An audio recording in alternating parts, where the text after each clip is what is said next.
Hello student, this is Neha and हम आज करेंगे क्लास 12 चैप्टर 2 टॉपिक नेम मानवतावादी उपागम मतलब ह्यूमनिस्टिक अप्रोच।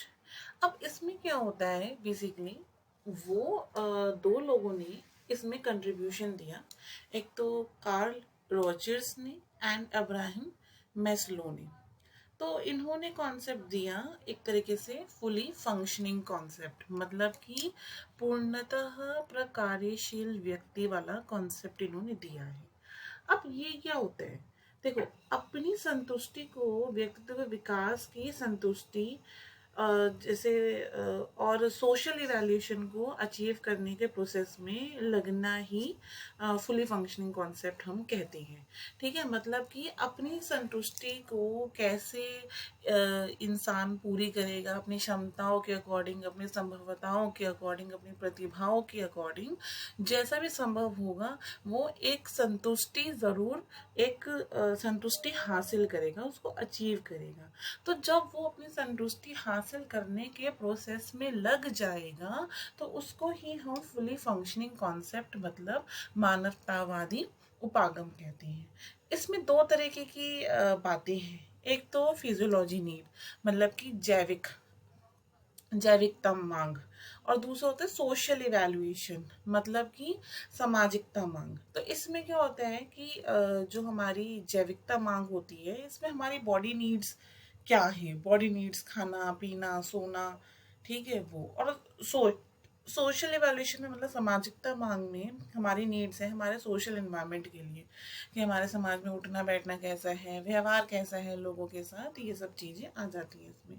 अब इसे क्या होता है कि जो फुली फंक्शनिंग पर्सन होते हैं इनकी कुछ कैरेक्टरिस्टिक्स होती हैं। जो प्रकार्यशील व्यक्ति होते हैं इनकी कुछ कैरेक्टरिस्टिक्स होती हैं, जैसे कि ये बहुत ज़्यादा अवेयर रहते हैं अपने एनवायरनमेंट से। हर एक्सपेरिमेंट में उन्हें पता होता है कि क्या करना है। अपनी लाइफ में ये लोग चॉइसेस मतलब बहुत ज़्यादा रखते हैं और चॉइसेस से डरते नहीं हैं। ठीक है, फ्रीडम ऑफ चॉइस इनको अच्छी लगती है। लाइफ अच्छे से जीना जानते हैं, किसी से डरने डरने वाले नहीं होते हैं। ठीक है, क्रिएटिविटी भी बहुत होती है इनमें। कुछ भी चाहें, कुछ भी हासिल करना चाहें तो उसको हासिल करके ही रहते हैं। अब इन्होंने क्या कहा, इन्होंने कार्ल रॉजर्स ने क्या कहा, कार्ल रॉजर्स ने बेसिकली कहा कि भाई एक सेल्फ एक्चुअलाइजेशन नाम की कोई चीज़ होती है जिसको हम कहते हैं आत्मसिद्धि। तो आत्मसिद्धि रीच करने के लिए हमारे लाइफ में एक मोटिवेटिंग फोर्स होना चाहिए। ठीक है, मोटिवेटिंग फोर्स मतलब कि एक लक्ष्योन्मुख अभिग्रह होना चाहिए। ठीक है, तो अब लक्ष्याभिमुख अभिग्रह क्या होता है हमारी लाइफ में, कि हम अपनी कोई भी डिजायर फुलफिल कर सकें, तो जो हमें चाहिए हम वो पा सके, उसे ही हम लक्ष्य उन्मुख एक अभिग्रह कहते हैं। कि मतलब कि अगर हमें फॉर एग्जांपल मुझे साइकोलॉजी में 90% मार्क्स लेकर आने हैं, तो मैं क्या करूँगी, मैं स्टार्टिंग से ही एक एक कॉन्सेप्ट पढ़ूंगी। अब यहाँ पे मेरा मोटिवेटिंग फोर्स क्या है कि भाई मैं स्टार्टिंग से पढ़ूंगी तो ही तो मैं 90% लेकर आऊंगी। मुझे 90% लेकर आनी है साइकोलॉजी में, तो ये मेरा मोटिवेटिंग फोर्स है। तो लोग क्या कोशिश करते हैं, मतलब लोग कोशिश करते हैं कि जितनी भी उनके अंदर क्षमता है, पोटेंशियल है, उनके पास वो सारी, मतलब जितनी भी पोटेंशियल है उनके अंदर वो सारी वो अचीव कर पाए। जितना भी उनके अंदर क्षमता है कोशिश रहती है उनकी कि वो क्षमता को वो अचीव कर पाए। इसके लिए कार्ल रोजर्स ने दो आधारभूत अभिग्रह दी, दो आधारभूत इन्होंने अभिग्रह निकाली, जिसको हम कहते हैं सबसे पहले व्यवहार लक्ष्योन्मुख अभिग्रह निर्मित करना, और दूसरा होता है दूसरा एक तो व्यवहार लक्ष्योन्मुख और सार्थक, और दूसरा सदैव अनुकूली तथा आत्मसिद्धि वाले व्यवहार वाले लोगों का इन्होंने चयन करा। तो सबसे पहले जो इन्होंने आधारभूत अभिग्रह का जो इन्होंने सबसे पहले दिया है, जो आधारभूत अभिग्रह जो इन्होंने निर्मित किए हैं, और सबसे पहले जो इन्होंने एक टाइप दिया है व्यवहार लक्ष्योन्मुख और सार्थक। तो ये क्या होता है, इन्होंने कहा जो भी इंसान काम करता है वो एक गोल डायरेक्टेड होता है, मतलब व्यवहार लक्ष्योन्मुख। तो उसके लिए वो काम करता है। गोल डायरेक्टर जैसे मेरा कोई भी एक्शन होगा वो बेवजह नहीं होगा। जैसे कि फॉर एग्जाम्पल मैं रनिंग कर रही हूँ, क्यों कर रही हूँ, जिससे कि मेरा क्या हो जाए, वेट लॉस हो जाए। तो जो भी हम एक्शन करेंगे वो गोल डायरेक्टेड होगा। या मैं शुरू से ही पढ़ाई कर रही हूँ साइकोलॉजी की, क्यों कर रही हूँ, मुझे 90% मार्क्स लेकर आने हैं। ठीक है। और उसके बाद जो दूसरा बताया इन्होंने, दूसरा है कि भाई सदैव अनुकूली तथा आत्मसिद्धि वाले लोग। तो इनमें क्या होता है कि अगर कोई इंसान अंदर से अच्छा है तो वो आत्मसिद्ध होने की कोशिश करेगा, मतलब सेल्फ एक्चुअलाइज होने की कोशिश करेगा। अब यहाँ पे फिर मैंने आपको बोला कि आत्मसिद्धि का मतलब होता है वो चाहेगा पूरी क्षमता को अचीव कर सके, मतलब उसके अंदर जो क्षमता है वो उस क्षमता को अचीव कर सके। अब रॉजर ने थ्योरी बनाई जब उन्होंने रोगियों से सुना कि उनके पास क्या होता था ना, उनके पास कुछ क्लाइंट्स आते थे, कुछ रोगी आते थे उनके सेशन में, मतलब निदानशाला में आते थे, सॉरी, और वो सेशन लेते थे। तो रॉजर को पता चला कि भाई उनको ये पता चला कि जो उनके क्लाइंट्स होते हैं वो सिर्फ इम्पोर्टेंस देते हैं सेल्फ पर, मतलब आत्म पर इम्पोर्टेंस देते हैं, सिर्फ आत्म पे वो इम्पोर्टेंस देते हैं। ठीक है। मतलब उनके लिए आत्म संप्रति ही सब कुछ है। तो अब क्या होता है कि उनको बहुत दिक्कत आती है, वो एक्चुअलाइज करते रहने में अपना, मतलब सेल्फ, वो एक्चुअलाइज करते रहते हैं अपना सेल्फ, उनको बहुत दिक्कत आती है, वो एक्चुअलाइज करते रहते हैं अपना सेल्फ, मतलब वो ये कहते रहते हैं यार मैं तो वो अचीव करना चाहता था, मैं तो इस पोटेंशियल पर पहुंचना चाहता था पर नहीं पहुंच पाया। ये सारी चीज़ वो एक्चुअलाइज करना चाहते हैं उनके क्लाइंट्स, बट नहीं कर पाए, और इसी प्रॉब्लम फेस करते रहते हैं, वो यही प्रॉब्लम फेस करते रहते हैं सारी, वे मतलब अपनी लाइफ में बहुत सारी प्रॉब्लम वो ये फेस करते रहते हैं। इस पर उन्होंने फिर जब क्लाइंट से बात करी, उन्होंने देखा कि भाई जो क्लाइंट है वो तो सिर्फ और सिर्फ अपने आत्म पे ही फोकस करते हैं। तो उन्होंने ना दो कॉन्सेप्ट दिए। उन कॉन्सेप्ट का नाम है रियल सेल्फ और आइडियल सेल्फ, मतलब वास्तविक आत्म, और आइडियल सेल्फ को कहेंगे आदर्श आत्मा। तो अब देखो वास्तविक आत्मा क्या होता है, इसको ध्यान से समझना। जो इंसान को लगता है वो खुद है, फॉर एग्जाम्पल अगर मैं डॉक्टर बनना चाहती हूँ बट अभी मैं डॉक्टर नहीं हूँ, ठीक है, या फिर मैं झूठ बहुत बोलती हूँ, ये मेरा रियल सेल्फ है, मैं झूठ बहुत बोलती हूँ। और आइडियल सेल्फ हो गया कि भाई मुझे ऐसी लाइफ जीनी है जहाँ मैं आगे जाके बिल्कुल भी झूठ ना बोलूँ, ये मेरी आइडल सेल्फ है। तो जब हमारा real self and idol self दोनों सेम होते हैं तो हम बड़े हैप्पी लाइफ जीते हैं। हम आप चाहते हैं एक्ट्रेस बनना और आप अब हो तो कितना हैप्पी फील करते होगे आप। ठीक है। अगर real self and idol self अलग होंगे तो डिससेटिस्फेक्शन होती है, यहाँ पे डिस्टरबेंस क्रिएट होती है। तो कार्ल रॉजर्स का मानना था कि अगर हमें सेल्फ एक्चुअलाइजेशन पर पहुंचना है, मतलब वो आत्मसिद्धि पर पहुंचना है, तो हमें आइडियल सेल्फ और रियल सेल्फ को सेम करना होगा। जैसे जैसे हम सेल्फ एक्चुअलाइजेशन की तरफ बढ़ते हैं हमारा सेल्फ कॉन्सेप्ट, जिसे हम कहते हैं आत्म संप्रत्यय, वो भी बढ़ता है।